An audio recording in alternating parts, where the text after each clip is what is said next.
अस्सलामुअलैकुम। आज मैं आपको बुक D2 जिसका चैप्टर 7 है उसकी एक्सरसाइज 7A का क्वेश्चन 14 कराऊंगी। क्वेश्चन 1 to 13 इससे पहली वीडियोस में मैं करा चुकी हूँ।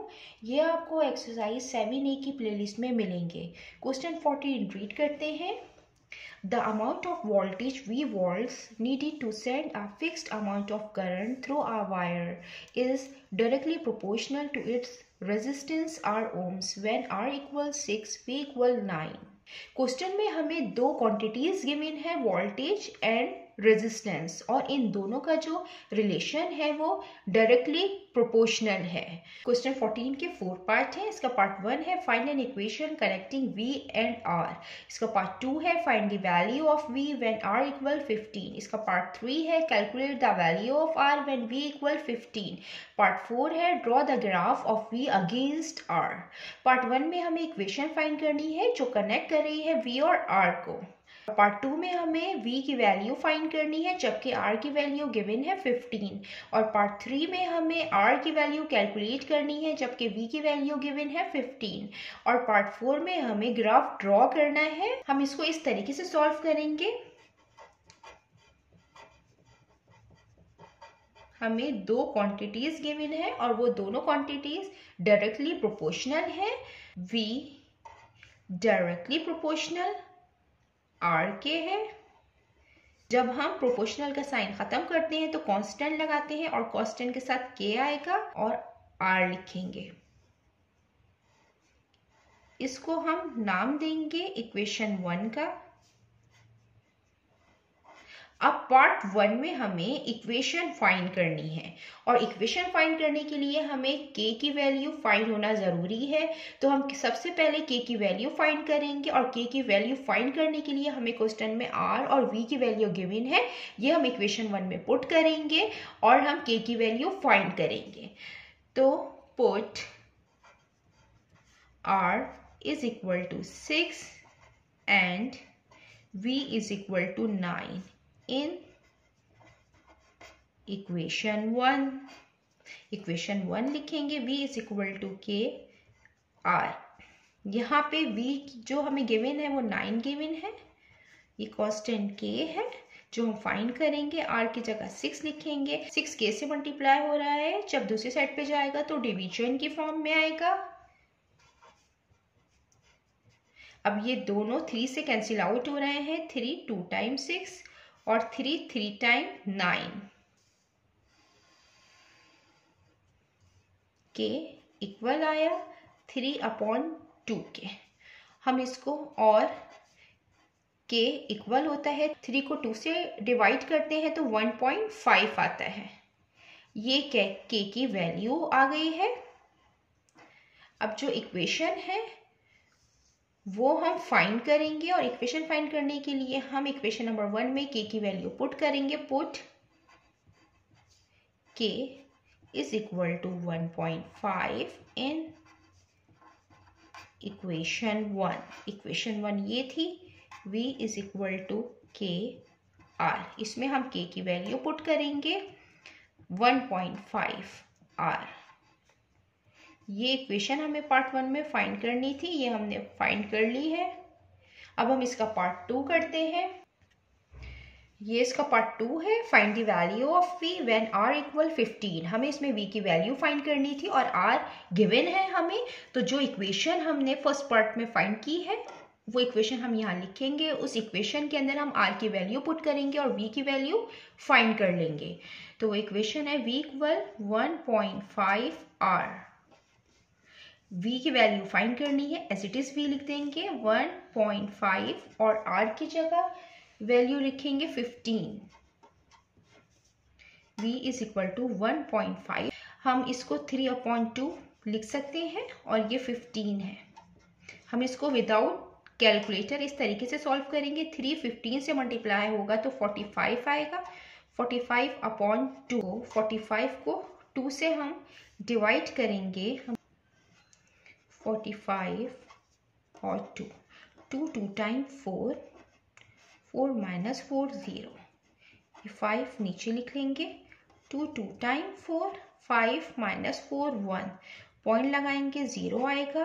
2 5 टाइम 10, 10 माइनस 10 0, तो 22.5, ये हमने इसका वोल्टेज V फाइंड कर लिया है। अब हम इसका पार्ट 3 करते हैं। ये इसका पार्ट 3 है, calculate the value of R when V equal 15। यहाँ पे हमें R की वैल्यू फाइंड करनी है और V की वैल्यू हमें गिवन है 15। जो इक्वेशन फाइंड की है V is equal to 1.5 R, इसके अंदर हम वैल्यू पुट करेंगे। V 15 गिवन है, 1.5 को हम 3/2 लिख सकते हैं और हमें R की वैल्यू फाइंड करनी है। यहाँ पे 2 डिवीजन की फॉर्म में है, जब दूसरी साइड पे जाएगा तो मल्टीप्लिकेशन की फॉर्म में आएगा। थ्री R से मल्टीप्लाई हो रहा है, जब दूसरी साइड पे जाएगा तो डिवीजन की फॉर्म में आएगा।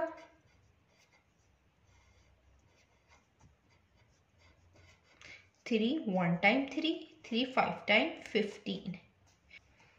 R is equal to 5 2 time 10। ये R की वैल्यू हमने फाइंड कर ली है। पार्ट 4 करते हैं। ये इसका पार्ट 4 है, draw the graph V against R। हमें इसमें ग्राफ ड्रॉ करना है और ग्राफ ड्रॉ करने के लिए हमें V और R के पॉइंट्स मालूम होना ज़रूरी है, हमें इसकी वैल्यूज़ मालूम होना ज़रूरी है। हम इस तरीके से फाइंड करेंगे। सबसे पहले हम टेबल बना लेते हैं V और R का।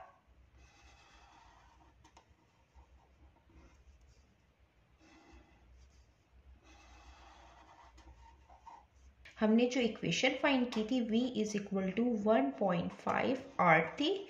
इस इक्वेशन के अंदर R जो है ये 1.5 के साथ है, इसलिए हम R x एक्सिस पे रखेंगे, ऊपर रखेंगे, और V जो है ये इंडिपेंडेंट वेरिएबल है, तो हम V y एक्सिस पे रखते हैं।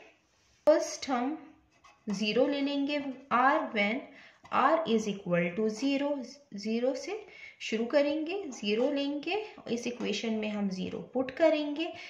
ये R है, R की जगह हम 0 पुट करेंगे तो हमारा वोल्टेज आ जाएगा 0।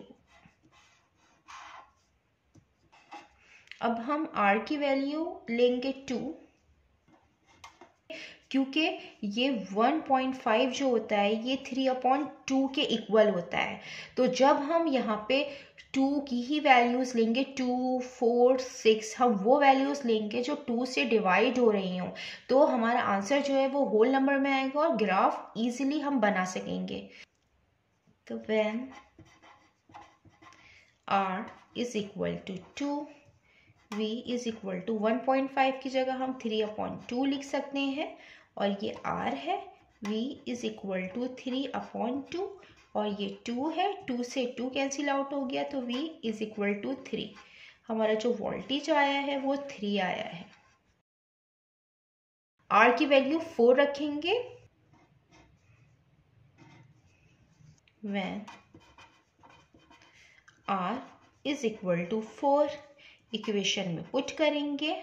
1.5 है, हम इसको 3/2 लिख सकते हैं, ये R है, 3/2, और ये 4 आ गया। 3/2 इसलिए लिखा है कि ये 2 4 से कैंसिल आउट होगा, 2 1 टाइम 2 और 2 2 time 4। V is equal to 3 2 time 6 आ गया वोल्टेज। अब हम इसका ग्राफ ड्रॉ करेंगे। ग्राफ हम इस तरीके से ड्रॉ करेंगे कि हम इसमें 2 लाइंस बनाएंगे, एक वर्टिकल लाइन और एक हॉरिजॉन्टल लाइन। वर्टिकल लाइन लेंगे, हॉरिजॉन्टल लाइन बनाएंगे, और ये दोनों लाइनें मीट करती हैं एक पॉइंट पे। ये पॉइंट कहलाता है ओरिजिन। ये हॉरिजॉन्टल लाइन एक्स एक्सिस कहलाती है, और ये वर्टिकल लाइन ये वाई एक्सिस कहलाती है। हम एक्स एक्सिस में R की वैल्यूज रखेंगे और वाई एक्सिस में हम V की वैल्यूज रखेंगे। यहाँ पे जो R के पॉइंट्स है वो लिखेंगे, एक्स एक्सिस पे 0 आएगा। ये जो कंप्लीट बॉक्स है हम इसको 1 यूनिट के बराबर लेंगे। 1 2, ये 4 तक है तो 3 और 4, और ये V वोल्टेज, इसके पॉइंट हम y एक्सिस पे लिखते हैं। ये 0 है। ये जो एक कंप्लीट बॉक्स है हम इसको 3 यूनिट के बराबर लेंगे। 6 आ जाएगा, यहाँ पे 9 आएगा, यहाँ 12 आएगा। y एक्सिस पे जो हमने पॉइंट्स लिए हैं, ये जो कंप्लीट बॉक्स है ये इक्वल है 3 यूनिट के, और यहाँ पे x एक्सिस पे ये जो कंप्लीट बॉक्स है ये इक्वल है 1 यूनिट के। ये हमने यहाँ पे स्केल लिए हैं। अब हम जो पॉइंट्स है वो हम इसमें प्लॉट करेंगे। R 0 है तो वोल्टेज भी V भी 0 है, तो R 0 है और ये V भी 0 है, तो ये पॉइंट यहाँ आएगा। अब यहाँ पे R2 है और V3 है, तो R2 है, ये R2 जाएगा और जहाँ V3 है यहाँ तक ये पॉइंट लगेगा। अब यहाँ पे R4 है तो V6 है, ये R4 है और ये V6 यहाँ है, ये पॉइंट यहाँ आएगा। अब ये जो पॉइंट्स हमने प्लॉट किए हैं हम इनको ज्वाइन करेंगे।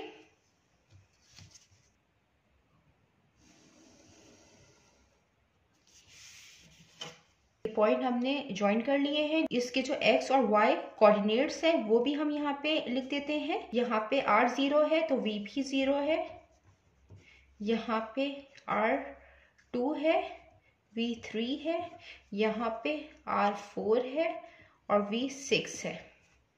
और जिस इक्वेशन पे ग्राफ बना है ये V is equal to 1.5 R है।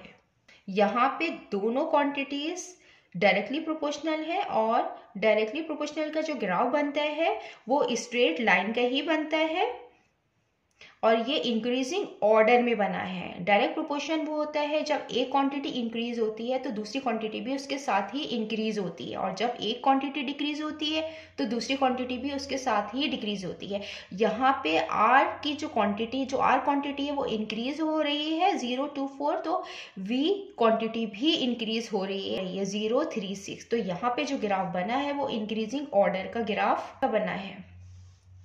जितना मैंने एक्सप्लेन किया है, अगर इसमें कोई भी क्वेरी है तो आप कमेंट्स में मुझसे पूछ सकते हैं। अल्लाह हाफिज।